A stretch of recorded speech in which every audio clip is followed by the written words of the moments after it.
Со доделување на нововостановените награди антологија на булката и напиши љубов во 140 карактери, синоќа во Велес свечено беа отворени 52-рите Рацинови средби.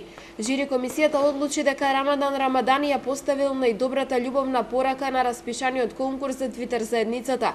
Наградата антологија на булката пак и припадна на Сузана Мицева.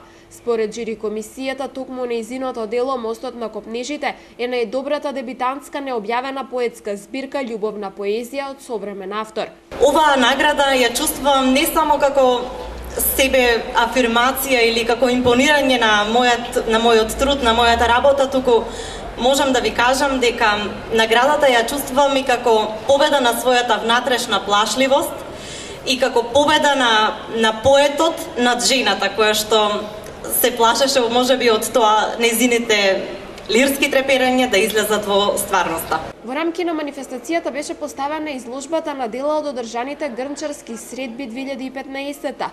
Во гимназијата Кочо Рацин беше откриен споменик од музата на Рацин, дело на велешкиот уметник Ангел Коруновски, а во младинскиот парк настапија учесниците на рецитаторскиот конкурс.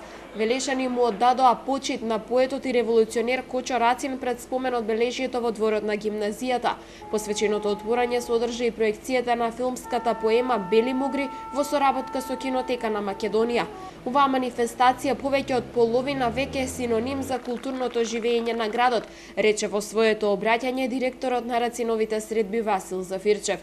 Годинава со програмските активности кои што нашето здружение ги понуди во програмата, се обидовме оваа манифестација да ја отвориме кон поширокиот аудиториум и да ја свртиме кон повеќе целни групи, а најмногу кон најмладите генерации кои треба да го продолжат чествувањето на ликот, името и творештвото на нашиот сограѓанин Коста Солев Рацин. Свеченото затворање на 52-рите Рацинови средби е вечерва на спомен костурницата, кога ќе бидат доделени Рациновото и почесното Рациново признание за 2015 година на Димитрije Дурацовски и Олга Панкина.